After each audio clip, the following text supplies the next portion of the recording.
Manatili po tayo sa ilalim ng presensya ng ating Panginoon. Tandaan po natin mga kapatid, our God is a great God. Habang nandito tayo sa ilalim ng presensya ng ating Panginoon, hayaan natin na dami natin na patuloy ang kanyang kapangyarihan.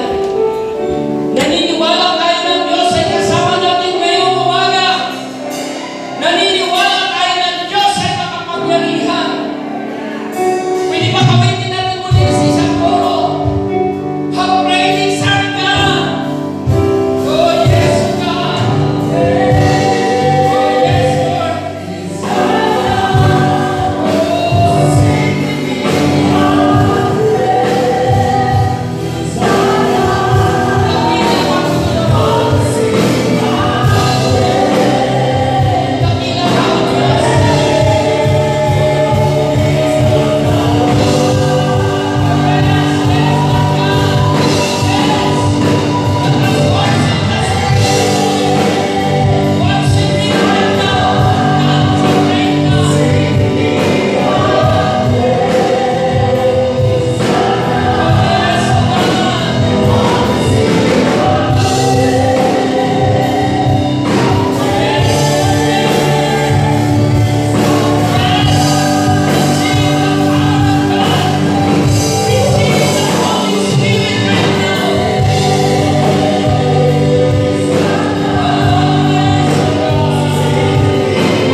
Ngayong umaga, salamat Panginoon sa iyong papulit pasasalamat sa pangalan ng aming Panginoon Jesucristo.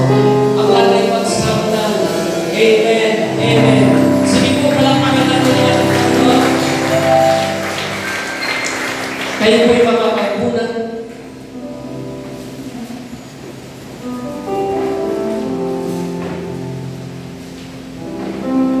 Alamin po, ang Diyos ay napakadakila. Amen. Bakit ko po sinasabi na ang Diyos ay napakadakila? Dakila ang Diyos hindi dahil may nagaganap sa ating bayan. Dakila ang Diyos hindi dahil kung anong nangyayari sa ating lipunan. Dakila ang Diyos sapagkat mahal niya tayo ngayong umaga, mga kaibigan, mga kapatid. Amen! At yan ay nagpapatunay na tayo ay mahal ng ating Panginoon. Kaya nga po napakabuti ng ating Diyos. Hindi siya nagbabago. Siya noon, ngayon, at magpakailanman. So sa umaga po ito, nais ko po kayong galing sa isang mensahe dito po sa aklat ng Psalms balik mo nga muna rin sa una nito. Ayan po. Welcome Church of God's Miracle 2022 Anointing Service. Sino po sa inyo may mga dalang langis ngayon? Na-announce po ito sa FB. So mamaya po, dalhin po ninyo dito sa unahan at yan ay ating ipadalangin sa ating Panginoon para yung kapangyarihan ng Diyos ay dumaloy. So, ang ating pong pagsahin ng pag-usapan dito po sa aklat ng Psalms 92 verse 10, New King James Version, but my Lord, you have exalted like a wild ox. I have been anointed with fresh oil. Luke 4 verse 18 and 19. The Spirit of the Lord is upon me because He has anointed me to preach the gospel to the poor. He has sent me to heal the broken-hearted, to proclaim liberty to the captives and recovery of sight to the blind, to set at liberty those who are oppressed, to proclaim the acceptable year of the Lord. Pagpalain ng Panginoon ang pagkabasa ng kanyang salita. So ngayong umaga, ang pag-uusapan natin is all about the anointing of God. Amen. Pwede po bang palakpakan natin ang ating Panginoon? Sabi nito, the anointing of God. Bakit kailangan natin ang pahid ng Diyos? Ano po ang purpose nito? Ano po ba ang kahalagahan nito? Bakit ginagawa natin taon-taon, mga kapatid? Bakit ginagawa natin taon-taon? Okay. Ito po, the meaning of the anointing. Ano ba ang ibig sabihin ng anointing?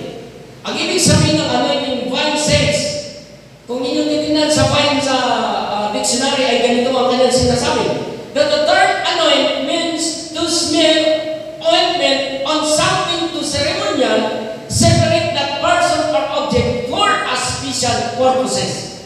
So tandaan natin mga kapatid, ang araw na ito ay tinangga ng Diyos sa ating church na magkaroon tayo ng anointing. Bakit? Mayroon pong layunin ito. Mayroon pong dapat mangyari at magawa. Bakit kailangan natin na pahiran tayo ng langis?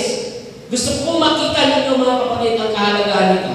Kaya tinawag na smear, ointment of something to ceremonial, separate that person or object for a special purpose. May layunin po ito mga kapatid, bakit natin ginagawa? Okay, gusto po makita ninyo ang kahalagahan nito. Ilang araw mayroon tayo sa isang taon? Sino nakakalam? 365 days a year. Tingnan nyo ha. Kung ano kung dahil ang ating pag-uusapan ngayon, 365 days a year ang ating tinatakbo sa loob ng isang taon. Ngayon, ilang linggo mayroon sa loob ng isang taon. Higa, tingnan natin kung sinong mabilis sa mathematics. 48 Sundays. Kung mayroon mang 5 Sundays, ay pwede siyang magiging 51. Pastor, ang bilis ko naman. Siyempre, pinag-aralan ko na eh. Ganun lang yun. So, 365 days a year, mayroon tayong 48 Sundays a year. Tanong, mahalaga ba ito na makita natin dito sa ating pinag-usapan? Yes! Sa loob ng 365 days sa isang taon, napaka-importante ang pahid ng Diyos. Hello? Mahalaga po ang pahid ng Diyos. Bakit po? Sabi nga kanina, ito po ay nagpapatunay ng proteksyon ng Diyos. Kaya sana all, in-announce naman natin ito sa FB. Naka-reject announcement ito sa FB. Importante po ito mga kapatid. Hindi po ito isang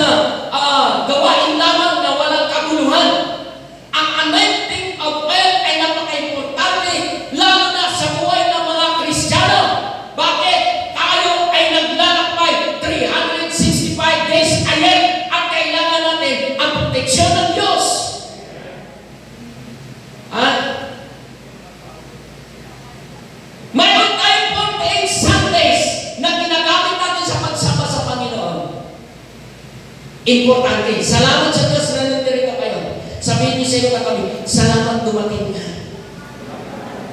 Mapalad ka.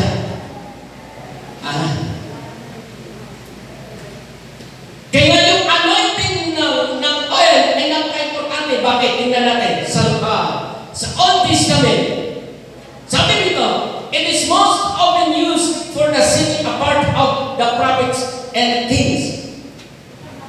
Sa Lumang Tipan, talaga naman ang mga propeta at hari ay pinapahiran ng langis. Tingnan natin. Jehu was anointed as king and Elisha as prophet of Israel. Kasi makita natin mga kapatid kung anong kahalagaan ng anointing, yung pagpahiran ng langis.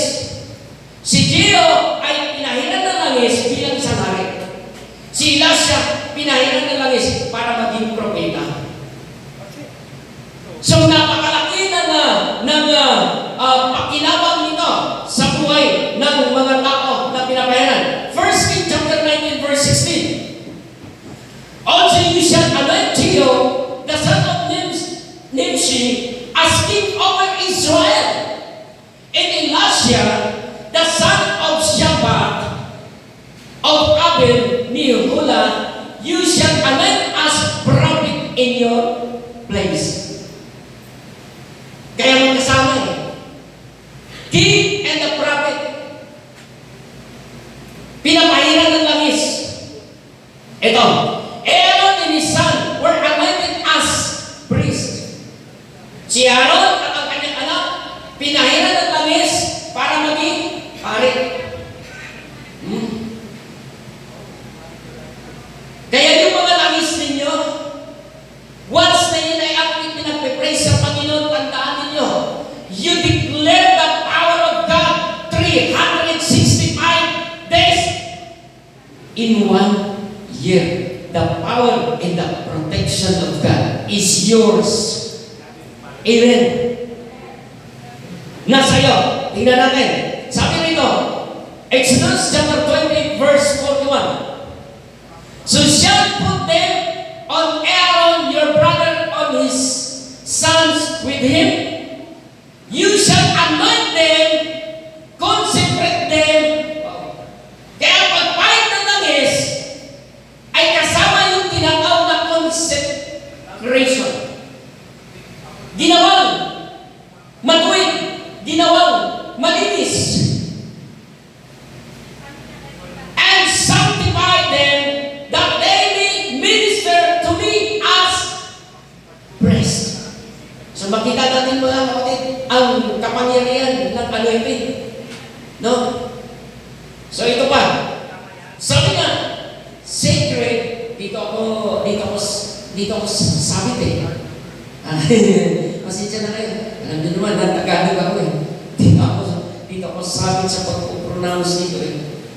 Sacred. Tama ba ako? I-teacher tayo dito kasi magtanong tayo para hindi tayo sumabit, no? By the way, binibilgam natin yung galing Hawaii po. Ayan, si Miss Lashley po. Galing Hawaii. At ngayon ay dumalaw. Salamat sa Panginoon. Palakpakan natin si Lord sa buhay ng ating kapatid. So nakarating dito sa Pilipinas na walang anumang nangyari. Safe, secure, and protected by the Lord. Amen. So sabi rito, sacred temple vessels were also anointed for consecration. Bakit tayo ay tuwing mayroong itatalagang building, commercial, establishment, businesses, ginagamitan natin ng langis. Bakit? Naniniwala tayo kasi sa protection eh. Amen? Naniniwala tayo na kapag pinahiran natin ng langis, binubisit natin ng langis sa isang establishment, naniniwala tayo na ang Diyos ay kasama sa business na yan. Naniniwala tayo na ang Diyos kasama sa building na yan at ang Diyos ang mag-iingat sa anumang ating tinatalaga sa Panginoon. Amen. Tama ba mga kapatid? Sige po, palakpakan natin sila. Parang mag-iing kayo.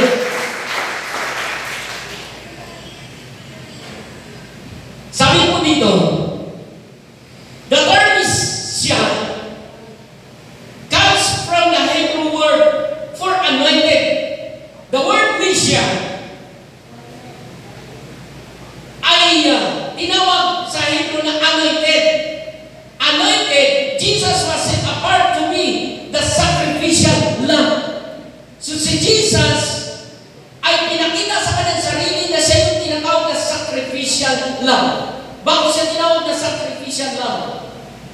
Yung kanyang sarili, ang kanyang buhay ay kanyang inalay. Amen.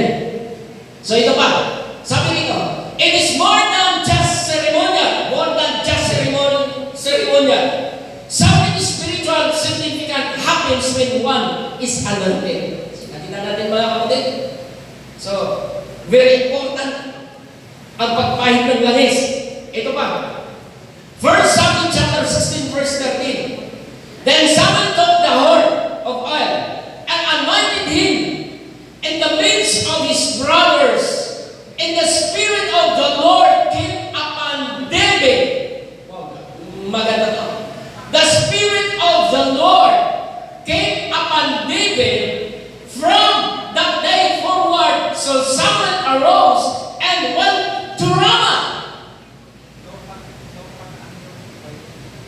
Ito, take note mga kapatid. Once na kayo ay ma-anoint ngayong araw na ito, declare it, proclaim it, that you are protected by the hands and the power of God ay sumasayo. Saan ka man maglalakbay, saan ka man pumunta, pumasok ka man sa iyong trabaho, pumasok ka man sa iyong business, protektado ka. Bakit? May pain ka ng langis ng Diyos at ang Espiritu ng Diyos ang siyang nag-a-anoint sa iyo upang ikaw ay kanyang alagaan araw at gabi sa iyong paglalakbay. Amen. Sige po, tuloy natin ang palakpak. Parang nakaramdaman, parang bitin ang palakpak ninyo. Gaganon-ganon lang. Pakita natin sa mundo na tayo ay special sa Diyos. Amen. Special tayo sa Diyos. Bakit tayo naging special sa Diyos? Dahil tayo ay napakapalad natin na ngayong umaga ay kasama natin ang Diyos at kasama natin ang Diyos sa pagpayag ng kanyang langis. At ang langis nito, ang siyang simbolo ng Espiritu ng Diyos. Kaya, sumasa ating lahat. Amen? Ito. Sabi rito, the present day purposes for the anointing. The anointing to witness.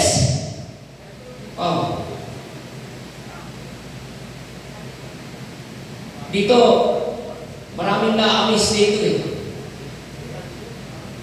Mga kapatid, kapag kayo na-anoint ng langis, kayo ay magiging saksi. Hello? Kapag kayo na-anoint ng langis, kayo ay magiging saksi. Salamat sa 10. Tumugon. Bakit? Ito, sabi niya rito, Acts chapter 1 verse 8, but you shall receive power when the Holy Spirit has come upon you. Anong tinanggap natin? Ito, tandaan ninyo. Kaya kapag kayo pinahiran ng langis mamaya, hindi kung anumang bagay ang tinanggap ninyo, kundi ang tinanggap ninyo ay ang kapangyarihan ng Espiritu ng Diyos. You shall receive power after the Holy Ghost is come upon you. Ang ibig sabihin ay suma sa atin lahat. Suma sa inyo. At kapag inyong tinanggap, eto, ang magiging trabaho ng nagsipagtanggap. Gusto ba ninyo malaman? Alam niyo na pala, nandiyan na pala. Okay, ito. And you shall be witnesses to me. Kanino na magiging saksi? Kay Jesus. Kanino magiging saksi? You shall be my witnesses. You shall be witnesses to me. Referring to Jesus and Jerusalem. Wow. In all Judea and Samaria and to the end of the earth.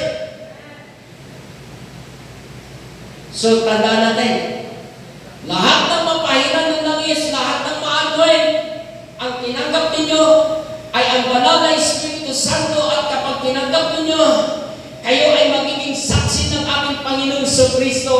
Una, sa Jerusalem, sa inyong tahanan.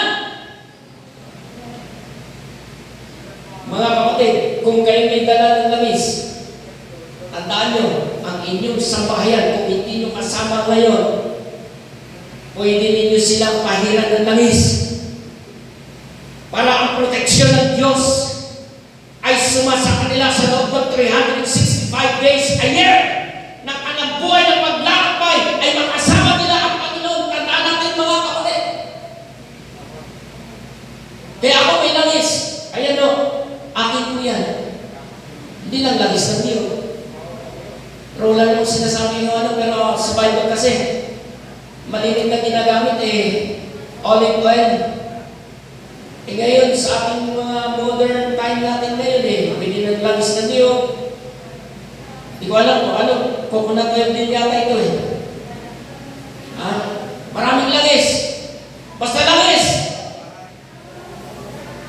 Kung mayroon kayo, mamaya, ilagay ninyo rito. At pag-uwi nyo sa inyong pangkahanan, ang iyong asawa, ang iyong anak na hindi nakapagsama, pahiran mo ng langis. Bakit ito sinabi pahiran mo ng langis? Ang anointing is transferable. Mamaya, makita ninyo yan. Tatalakayin natin yan. Importante yan. If you receive the baptism of the Holy Spirit, you already have the anointing to witness. Kasi makita natin mga kapatid. You have already to a witness. Nakahanda naman kayo mag-witness. Mamaya, pag-uwi nyo. Ang unang i-witnessan nyo ay inyong sambahayan. Hello! Andyan pa ba kayo? Ang unang i-witnessan nyo ay ang inyong sambahayan sa araw na ito. Hello! O ito. Use it or lose it. Gamitin mo o ito ay mawalang visa. Use it or lose it. The anointing to preach. Sino gusto nito? Sino gusto ng anointing para maging preacher? Ito. Sabi nito, the anointing to preach. Acts chapter 2 verse 14. But Peter standing up with the 11, standing up with the 11, raised his voice and said to them, men of Judea and all who dwell in Jerusalem, let this be known to you and heed my words. Grabe si Pedro nung tumanggap ng bautismo ng Espiritu ng Diyos, matindi ang ginawa sa kanya. Tumindig. At ang kanyang boses ay dumadagundong na nagsasabi, makinig kayo.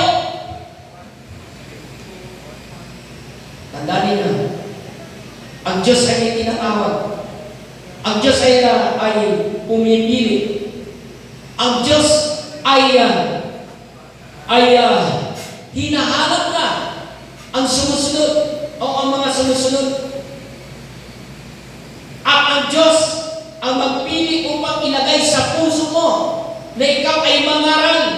Gusto mo bang mangaral? O panahon na ito na mangaral tayo lahat ng salita ng Diyos. Ito, anointing for healing. Wow. Sino naniniwala sa inyo na kapag kayo na pahiran ng langis ay biglalang kagalingan? Ito yan mga kapatid. Bakit? Ito, ano sabi ng Panginoon dito? Thousands of men will line the streets of Jerusalem, but Peter felt the anointing for healing on this occasion. Acts chapter 5 verse 14 and 16. Nung maramdaman ni Pedro na dumadaloy ang kagalingan ng ginawa niya. Lahat ng mga nakahilirang mga lumpo sa daanan, ano nangyari? Nung mapahiran niya ng langis, ano nangyari? Gumaling. Sa mga tuwing bagay mga kapatid, ang anointing of oil ay may kapangyarihan na magpagaling, may kapangyarihan na magpalaya, may kapangyarihan ng lahat ng bisyo na hindi mo kaya alisin sa iyong katawan, sa iyong buhay. Kapag ikaw ay na-anoint ngayong umaga, ikaw ay makakalaya sa iyong buhay. Amen. Sige po, Acts chapter 1. Hindi na kasama nyo yan. Nandiyan. Okay, next slide. Okay. The anointing of deliverance. Kapag napahiran ka ng langis, ikaw ay nangaya. Ito. Acts 16 verse 16 to 18. Now it happened as we went to prayer that a certain slave girl possessed with a spirit of divination met us, who brought here masters much profit by fortune telling. Verse 17. This girl followed Paul and us and cried out, saying, these men are the servants of the Most High God, who proclaim to us the way of salvation. Tanong, nakalaya bang babae? Amen. Nakalaya. And this she did for many days. But Paul greatly annoyed, turned and said to the Spirit, I command you in the name of Jesus Christ to come out of her. And he came out that very hour. See, makita natin yung anointing na kay Pablo. Tandaan ninyo, ang demonyo takot sa inyo. Iisa ako. Pamilin. Ulitin ko. Ang demonyo takot sa atin. Ang demonyo ay walang magagawa sa atin. Bakit? Anointed tayo ng ating Panginoon. Protektado tayo ng ating Panginoon. Kaya ang diablo walang magagawa. Kahit na yung Omicron na yan. Walang magagawa yan sa mga anak ng Diyos. Bakit? Protektado ka ng kapangyarihan ng Diyos na bagamat tinamaan. Pero ang proteksyon ng Diyos na yan. Marami kasi nagtatanong, bakit tinamaan pa kami? Vaccinated na kami. Protektado kami ng ating Panginoon. Bakit tinamaan kami? Bakit may pinipili ba ang trangkaso? Mga kapatid, trangkaso lang yan nung araw. Kung babalikan nyo noong 1970s, ganyan katindi ang trangkaso nung araw. Ihiga ko ng 3 araw, 7 araw. Pero salamat sa Diyos, isang araw nararamdaman, pangalawa wala na. Bakit? Protektado ka ng dakilang Diyos na hindi ka kayang kantahin ang demonyo. Gusto niyo malaman? Bakit ko sinasabi? Naranasan ko mga kapatid. Ako, nasa bahay lang ako. Sino magsasabi na tamaan ako? Simula nung Biyernes, nanginginig ang kalangnan ko. Parang gripo ang aking ilong. Sobrang sakit ng aking ulo. Sabi ko, Diyos ko po, Panginoon. Ito yung sinasabing trangkaso na sinasabi ng marami na Omicron virus. Panginoon, hindi ito uobra sa mga anak ng Diyos. Kung dumating man ito sa katawan ko ito, pero ang aking espiritu at kaluluwa, hindi niya kayang agawin, hindi niya kayang saktan. Bakit? Protektado tayo ng ating Diyos. Mantakin niyo yun, hiniga ko.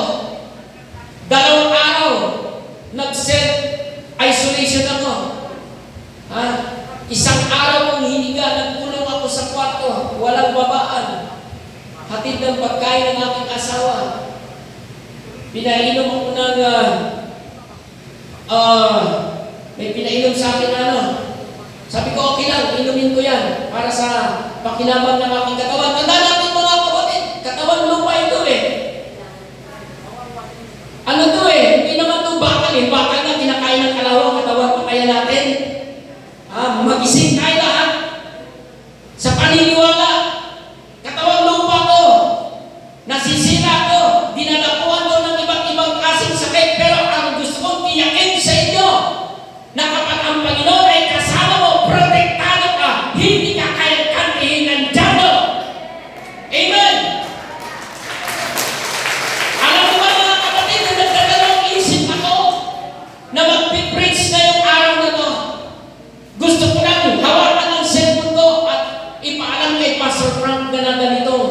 ganiri ang nangyari sa akin. Pero hindi pumayag si Lord. Sabi ni Lord sa akin, tumayo ka. Kung anong pinaniniwalaan mo, yun ang gagawin ko sa iyo. Sabi ko kahapon sa Panginoon, Panginoon, tatayo ako. Ayusin ko ang aking sermon, Panginoon. Ang mga aral ko sa araw ng linggo sapagkat anointing, importante na ako rin ay ma-anoint mo, Panginoon, sa loob ng 365 days. Kasama kita na may kapangyarihan na dala-dala. Ako ng sino ang gumalaw sa atin mula sa araw na ito, mga kapatid. Hallelujah! Kanina lang, inatake ako ng ubo. Pasensya na kayo, napapaiyak ako eh. Hindi ako iyakong preacher, pero sa ginawa ng Diyos sa buhay ko, napapaiyak ako. Bakit? Ikaw ba naman ay ihiga ng 2 araw na halos hindi ka makagulapay? Pero salamat sa Diyos. Binigyan ako ng idea ng Panginoon, sabi sa akin ni Lord, bumangon ka, bumaba ka. Sumunod naman ako dahil narinig ko ang kilig ng Diyos eh. Bumangon ka, bumaba ka. Anong gagawin ko sa baba nun? Buksan mo yung gripo. Itapat mo yung ulo mo sa gripo. Tinapat ko yung ulo mo sa gripo. Sabi ng asawa ko, ano nangyari sa'yo? Naligo ka ba? Sabi ko, hindi. Yung ulo ko, tinapat ko sa gripo. Siguro mga 5 minutes na nandun. Kung maya-maya, nawala yung sakit ng ulo mo. Praise God. Si Lord may mga pamamaraan. Amen! Makinig lamang tayo. Si Lord ay may mga pamamaraan. Kaya yung Omicron may pamamaraan na natural na ibinibigay ang Diyos sa atin na hindi tayo masaktan. Amen! Hello! O, tingnan niyo, kanina, inatake ako ng ubo. Sabi ko, wala naman akong ubo. Bakit bigla ako nagkaubo? Ang demonyo talaga gumagawa ng paraan. Naniwala ba kayo? Pero hindi tayo papayag ng demonyo. Hadlangan tayo sa layunin at purpose ng Diyos sa buhay natin. Sabi ko, wala kang kapangyarihan. Hindi ka uobras sa kamay ng Diyos. Kaya yung